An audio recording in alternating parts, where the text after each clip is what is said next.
पंजाब हुकूमत ने 45 अरब का रिलीफ दिया है और बिजली के बिलों में भी कमी 2 महीने के लिए कर दी है।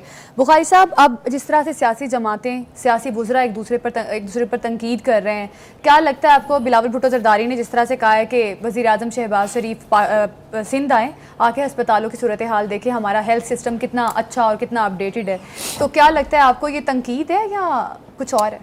देखिए, ये सियासी एतबार से अगर आप इसको देखें तो पीपल्स पार्टी और नून लीग चूँकि एलाइज हैं फेडरल गवर्नमेंट में और सूबों के अंदर भी अंडरस्टैंडिंग्स है, गवर्नर्स लगे हैं एक दूसरे की मर्ज़ी से, लेकिन पीपल्स पार्टी में गुड कॉप बैड कॉप के तौर पे जरदारी साहब जो हैं वो PMLN के साथ इन हैं और बिलावल भुट्टो जरदारी साहब कोई मौका नहीं छोड़ते हैं, यानी तनकीद करने का भी और उनमें कीड़े निकालने का भी। अगर आपको याद हो PDM में वो वज़ीर ख़ारजा थे, उसके बाद उन्होंने कहा जी मेरी जिम्मेदारी तो बस सिर्फ वजारत ख़ारजा तक थी, बाकी का मुझे नहीं पता, ये जिम्मेदार है। याद है ना आपको? बिल्कुल।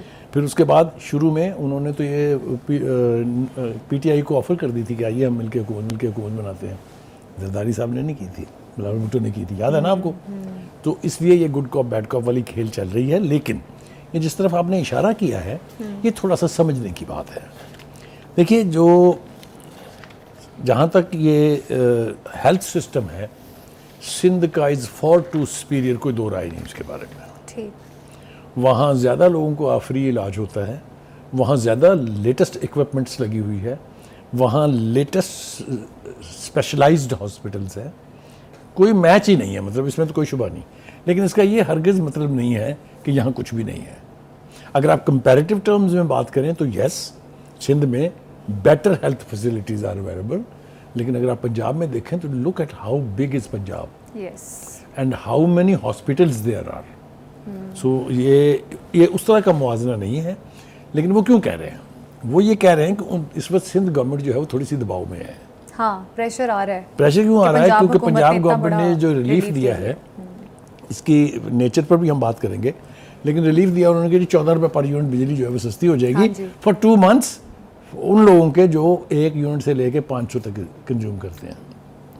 सिंध का आर्गूमेंट ये है, और ख़ासतौर से सिंध के बल्दियाती मिनिस्टर हैं सईद गनी साहब, वो ये कहते हैं कि भाई ये 45 अरब रुपए जितनी बड़ी रकम आप 2 महीने में तकसीम कर देंगे और ये हवा में उड़ जाएगी, क्योंकि जब 2 महीने ख़त्म होंगे उसके बाद से बिल तो फिर उसी नए रेट पर ही आएंगे ना, ये तो ख़त्म हो जाएगा ना रिलीफ जी। तो फ़ायदा क्या हुआ इतनी बड़ी कसीर रकम ज़ाया करने का?